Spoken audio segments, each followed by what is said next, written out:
Hello friends. आज मैं अपनी पहली बुक समरी लॉन्च करने जा रहा हूँ। उम्मीद है कि आप सबको पसंद आएगी, और अगर आपको पसंद आए तो प्लीज़ लाइक, शेयर और सब्सक्राइब ज़रूर कीजिएगा। जिस बुक के बारे में मैं बताऊंगा वो है रिच डैड पुअर डैड, जो कि रॉबर्ट टी कियोसाकी ने अपने एक्सपीरियंस पे लिखी है। रिच डैड पुअर डैड एक स्टार्टिंग पॉइंट है उन सब के लिए जो अपने फाइनेंशियल फ्यूचर को कंट्रोल करना चाहते हैं। रॉबर्ट बताते हैं कि उनके दो फादर्स थे, एक रिच और एक पुअर। एक बहुत ही हाईली एजुकेटेड और इंटेलिजेंट थे, और दूसरे जिन्होंने अपनी 8वीं क्लास भी पूरी नहीं की कभी। पुअर डैड उनके अपने पिता थे जो कि बहुत हाईली एजुकेटेड थे, और रिच डैड जो उनके फ्रेंड माइक के पिता थे। मैं इस बुक को कुछ पॉइंट्स में बताता हूँ। पॉइंट नंबर 1, एक पिता को ये कहने की आदत थी कि मैं इसे नहीं खरीद सकता। दूसरे डैडी इन शब्दों से नाराज़ होते थे, और वो ज़ोर दे के बोला करते थे कि मैं इसे कैसे खरीद सकता हूँ। पहला वाक्य नकारात्मक यानी नेगेटिव है, और दूसरा प्रश्नवाचक। एक में बात ख़त्म हो जाती है और दूसरा आपको सोचने के लिए मजबूर करता है। जब हम कहते हैं कि मैं इसे नहीं खरीद सकता, तो हमारा दिमाग काम करना बंद कर देता है। इसके बजाय जब हम ये पूछते हैं कि मैं ये कैसे खरीद सकता हूँ, तब हमारा दिमाग काम करना शुरू कर देता है। पॉइंट नंबर 2, लोग अपने जीवन को अपने विचारों से दिशा देते हैं। पुअर डैड हमेशा बोला करते थे कि मैं कभी अमीर नहीं बन पाऊंगा, और वही सही साबित भी हुए। और वहीं दूसरी तरफ रिच डैड हमेशा खुद को अमीर समझते थे और कहते थे कि अमीर लोग ऐसा नहीं करते। एक बड़े आर्थिक झटके के बावजूद भी वो खुद को अमीर ही कहते थे। वो कहते थे गरीब होने में और पैसा ना होने में फ़र्क होता है। पैसा पास में ना होना एक अस्थाई यानी टेम्पररी सिचुएशन है, पर गरीब होना एक स्थाई यानी एटर्नल होता है। पुअर डैड इसलिए गरीब नहीं थे कि वो काम करके कम पैसा कमाते थे, बल्कि वो इसलिए गरीब थे क्योंकि उन्हें ऐसे विचार आते थे जो गरीब सोचते हैं। पॉइंट नंबर 3, पैसा एक बहुत बड़ी ताकत है, पर इससे भी बड़ी ताकत है फाइनेंशियल लिटरेसी यानी वित्तीय शिक्षा। पैसा तो ऐसी वस्तु है जो आता और जाता रहता है, पर अगर आप ये जानते हैं कि पैसा किस तरह से काम करता है, तो आप ज़्यादा ताकतवर हो जाते हैं और आप दौलत कमाना शुरू कर देते हैं। स्कूल्स में ये नहीं सिखाया जाता कि पैसा किस तरह कमाया जाता है, इसलिए ज़्यादातर लोग पैसे के लिए काम करने में अपनी पूरी ज़िंदगी ख़त्म कर देते हैं। पॉइंट नंबर 4, तुम गरीब तभी कहलाओगे जब तुम हार मान लोगे। सबसे ज़रूरी चीज़ ये है कि तुम कुछ किए बिना हार मत मानो। ज़्यादातर लोग सिर्फ अमीर बनने के बारे में बातें करते रहते हैं और उसके सपने देखते रहते हैं। हमें अपने ऊपर आत्मविश्वास रख के कुछ करना चाहिए अपनी मंजिल की ओर जाने के लिए। पॉइंट नंबर 5, लोगों की ज़िंदगी दो चीज़ों से चलती है, और वो है डर और लालच। लोग डर की वजह से काम करते हैं और चाहते हैं पैसा सब ठीक कर दे, जो कि सही नहीं है। पैसा उनकी चाहतों को कंट्रोल करना शुरू कर देता है। लोग काम करते हैं अपनी चाहत पूरी करने के लिए। वो पैसा कमाते हैं ताकि अपनी चाहतें पूरी कर सकें, पर ये बहुत कम टाइम के लिए होता है, और उनको और पैसा चाहिए और चाहते पूरी करने के लिए बस एक ही पैटर्न बन जाता है। सुबह उठो, काम पे जाओ और खर्च करो। सुबह उठो, काम पे जाओ और खर्च करो। पॉइंट नंबर 6, अगर तत्काल फैसला लेने की क्षमता नहीं है तो कभी भी पैसा बनाना नहीं सीख सकते। कई मौके आते हैं और चले जाते हैं, इसलिए तत्काल फैसला लेने की क्षमता एक ज़रूरी कला है। पॉइंट नंबर 7, ज़िंदगी के सबक सीखना बहुत ज़रूरी है। इससे बहुत फ़ायदा होगा। अगर ऐसा नहीं करते तो ज़िंदगी तुम्हें लगातार धक्के देती रहेगी। लोग अपनी ज़िंदगी में दो में से एक चीज़ करते हैं, या तो वो ज़िंदगी के धक्के को सहन करते हैं या गुस्सा होकर ज़िंदगी को धक्का दे देते हैं। लेकिन वो अपने बॉस को, अपने काम को, अपने पति या पत्नी को धक्का देते हैं। वो ये नहीं जानते कि ज़िंदगी उन्हें धक्का दे रही है। ज़िंदगी हम सबको धक्का देती है। कुछ लोग हार मान लेते हैं, बाकी के लोग लड़ते हैं। कुछ लोग सबक सीख लेते हैं और आगे बढ़ जाते हैं। ऐसे लोगों के लिए धक्के का मतलब ये होता है कि उन्हें कुछ नया सीखने की ज़रूरत है। वो सीखते हैं और आगे बढ़ जाते हैं। पॉइंट नंबर 8, ज़्यादातर कर्मचारियों को कभी पूरी तनख्वाह यानी सैलरी नहीं मिलती, क्योंकि गवर्नमेंट यानी सरकार हमेशा अपना हिस्सा, जिसको हम टैक्स कहते हैं, पहले ही ले लेती है। जब आप कमाते हैं तो उस पर भी टैक्स लगता है। जब आप खर्च करते हैं तो उस पर भी टैक्स लगता है। जब आप बचाते हो तो उस पर भी टैक्स लगता है। यहाँ तक कि जब मर जाते हो तब भी उसके ऊपर टैक्स लगता है। मगर अमीर लोग सरकार को ऐसा नहीं करने देते। सिर्फ गरीब और मध्यम वर्गीय लोग ही सरकार को ऐसा करने देते हैं। पॉइंट नंबर 9, हर व्यक्ति की आत्मा का एक हिस्सा कमज़ोर और ज़रूरतमंद होता है, जिसे खरीदा जा सकता है। और ये भी सच है कि हर इंसान की आत्मा का एक हिस्सा मजबूत और दृढ़ निश्चय भी होता है, जिसे कभी खरीदा नहीं जा सकता। ज़रूरी सवाल ये है कि कौन सा हिस्सा ज़्यादा ताकतवर है। पॉइंट नंबर 10, अगर तुमने डर और लालच पे काबू पाना नहीं आता तो तुम चाहे कितने अमीर बन जाओ, मगर तुम एक बड़ी तनख्वाह पाने वाले गुलाम ही रहोगे। गरीबी या पैसे की कमी का खास कारण डर और अज्ञान होता है, ना कि अर्थव्यवस्था या सरकार या अमीर लोग। ये खुद का ओढ़ा हुआ डर और अज्ञान होता है जो लोगों को इस जंजाल में फंसाए रखता है। पॉइंट नंबर 11, असल में पैसा एक ऐसा भ्रम है जो हकीकत में एक गधे के सामने लटकी गाजर की तरह होता है। पैसे के भ्रम के कारण जो डर और लालच पैदा होता है, उसकी वजह से ही अरबों खरबों लोग ये सोचते रहते हैं कि पैसा असली चीज़ है, मगर पैसा एक मायाजाल है। लोगों के अज्ञान और भरोसे की वजह से ही ताश का ये पत्तों का ये महल खड़ा रह पाता है। और अगर ऐसे ही चलता रहा तो ये खाई जो गरीब और अमीर के बीच है, वो एक दिन इतनी बड़ी हो जाएगी कि क़यामत आ जाएगी। गरीब, मध्यम वर्गीय और नासमझ लोगों की ज़िंदगी सिर्फ इसलिए बर्बाद हो जाएगी क्योंकि वो ये समझते हैं कि पैसा ही अगली चीज़ है, और वो जिस कंपनी के लिए काम करते हैं वो कंपनी या सरकार उनका ख्याल रखेगी।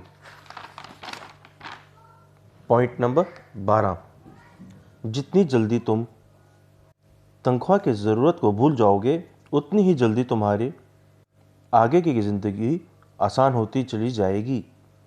अपने दिमाग को इस्तेमाल करें, मुफ्त में काम करें और जल्द ही तुम्हारा दिमाग तुम्हें पैसा कमाने के दूसरे तरीके बता देगा। इन तरीक़ों से नौकरी से ज़्यादा पैसा कमाया जा सकता है। ऐसी चीज़ें देख पाओगे जो दूसरे लोग कभी नहीं देख पाते।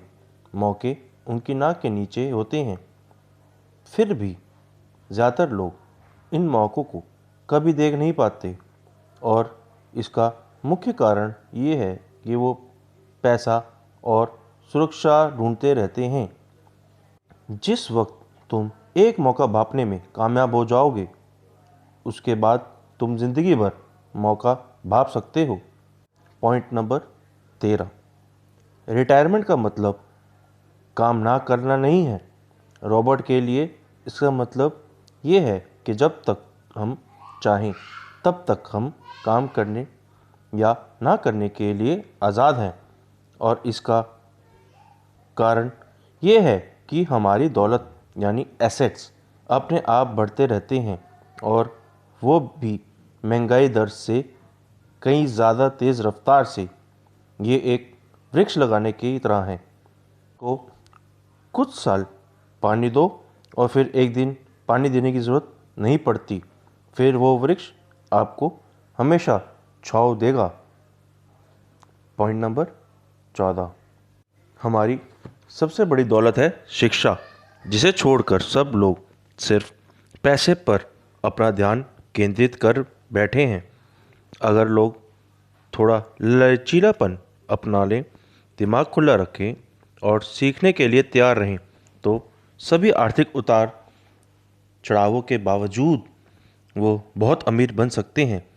और अगर ये लोग सोचेंगे कि सिर्फ पैसा ही उनकी समस्याओं को सुलझा सकता है, वही इनका सॉल्यूशन है, तो ऐसे लोगों के लिए आगे आने वाला समय बहुत परेशानी वाला और दुखदाई होगा।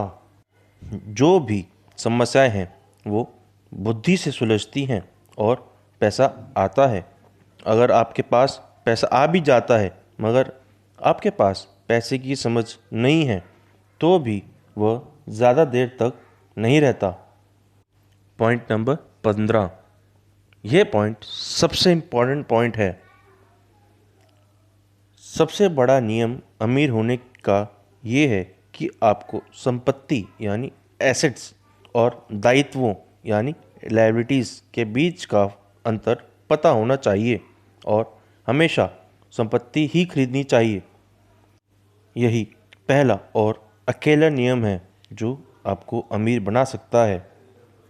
ज़्यादातर लोग पैसे की समस्याओं में सिर्फ इसलिए उलझे रहते हैं क्योंकि उन्हें एसेट्स और लायबिलिटीज़ का डिफरेंस नहीं पता चलता।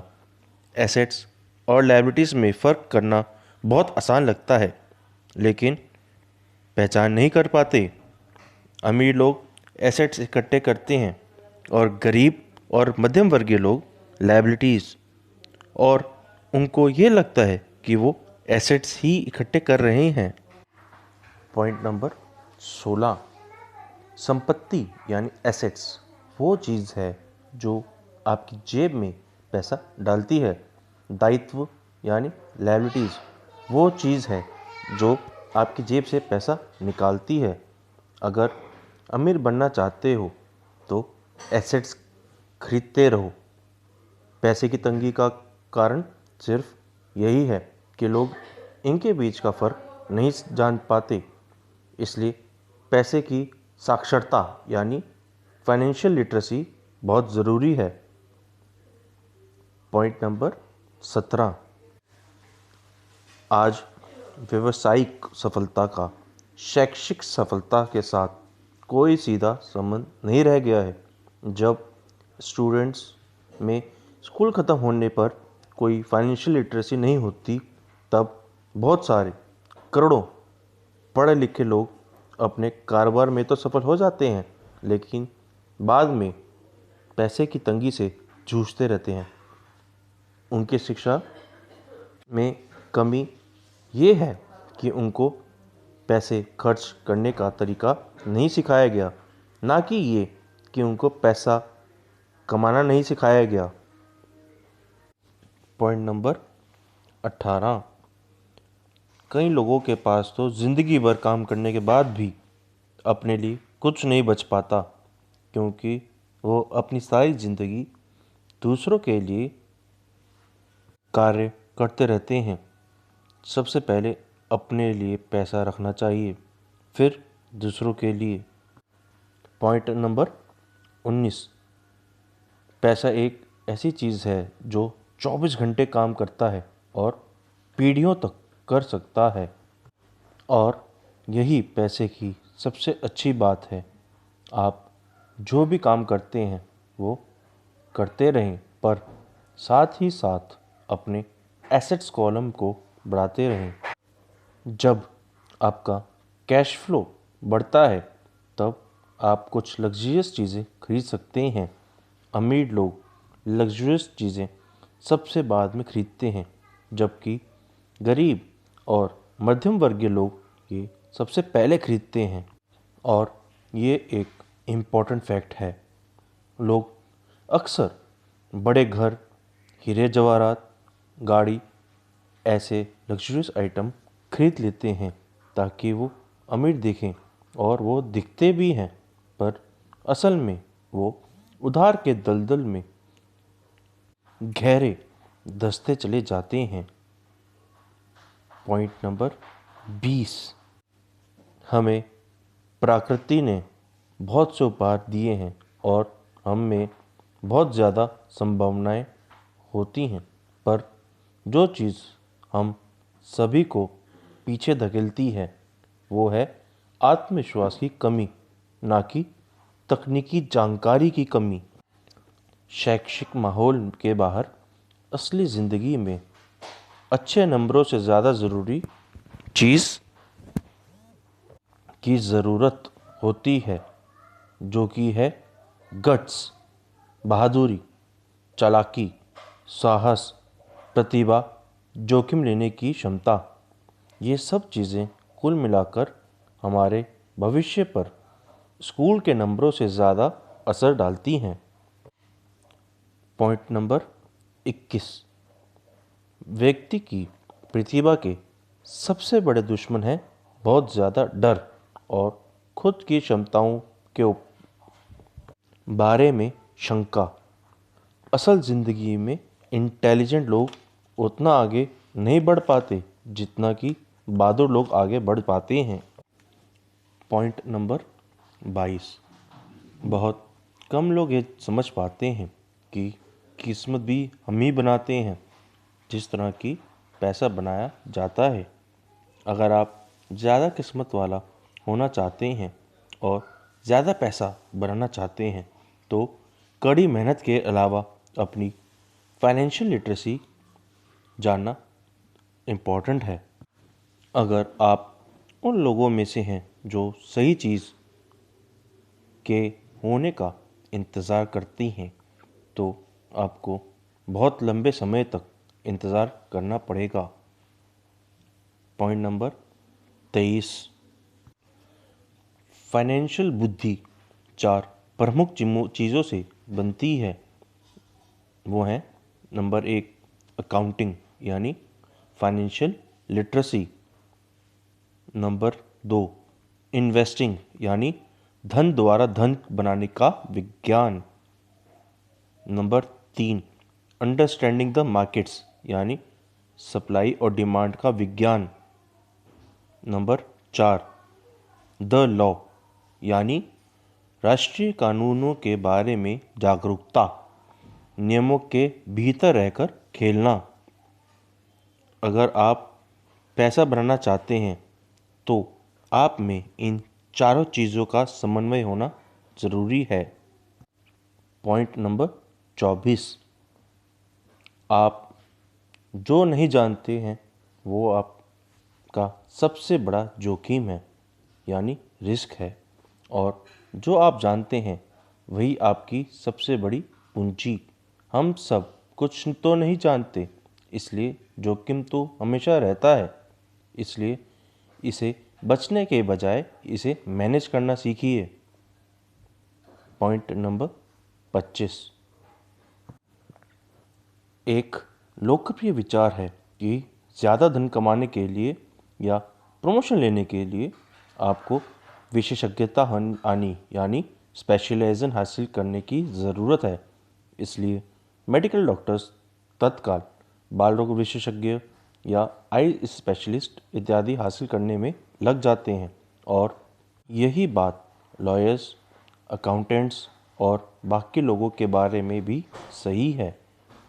एजुकेटेड डैड इस विचारधारा में यकीन करते थे, इसलिए वो डॉक्टरेट मिलने के बाद एक्साइटेड हो गए थे। वो ये मानते थे कि ऐसे लोगों का सम्मान किया जाता है जो कम से कम चीज़ों के बारे में ज़्यादा से ज़्यादा जानते हैं।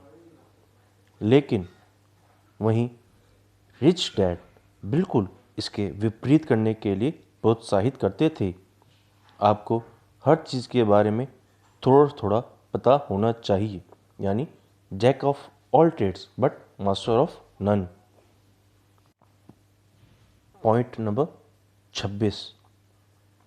एक मैनेजमेंट थ्योरी है कि काम करने वाले इसलिए कड़ी मेहनत करते हैं ताकि उन्हें नौकरी से ना निकाला जाए और मालिक उन्हें उतना ही देते हैं ताकि काम करने वाला छोड़कर ना चले जाए। और ज़्यादातर कंपनियों की तनख्वाहें देखें तो आप ये पाएंगे कि इसमें सच्चाई तो है। मैंने इस पूरी बुक को इन 26 पॉइंट्स में समझाने की अपनी पूरी कोशिश की है और उम्मीद करता हूँ कि आप सबको ये पसंद भी आएगी। धन्यवाद।